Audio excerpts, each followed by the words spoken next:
తిరుమల స్వామివారిని దర్శనం చేసుకోవడానికి తిరుపతిలోని సర్వ దర్శనం టోకెన్లు మీ అందరికీ ఇస్తున్నారు. ఈ సర్వదర్శనం టోకెన్లు టైమింగ్స్ మార్చారు. ప్రతిరోజు కూడా రాత్రి 9 గంటలకు రేపటికి సంబంధించిన సర్వ దర్శనం టోకెన్లు, ఉచిత టోకెన్లు మీ అందరికీ కూడా తిరుపతిలోని 3 కౌంటర్లలో కూడా ఇవ్వటం జరుగుతుంది. రైల్వే స్టేషన్ ఎదురుగా విష్ణు నివాసము, బస్ స్టాండ్ ఎదురుగా శ్రీనివాసం కాంప్లెక్స్, అలాగే నడక మార్గము అలిపిరి నడక మార్గం వద్ద భూదేవి కాంప్లెక్స్లో ఈ టోకెన్లు అయితే ఇవ్వడం జరుగుతుంది.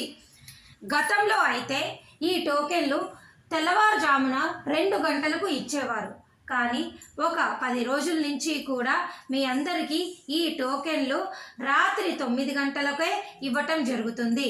దీనికి ముఖ్య కారణము భక్తులను ఎక్కువసేపు రాత్రి సమయాలలో కౌంటర్ల దగ్గర వేచి ఉంచడం కరెక్ట్ కాదు. కాబట్టి టీటీడీ యాజమాన్యం వారు ప్రతిరోజు రాత్రి 9 గంటలకు రేపటికి సంబంధించిన సర్వదర్శనం టోకెన్లు ఈ 3 కౌంటర్లలో ఇవ్వడం జరుగుతుంది.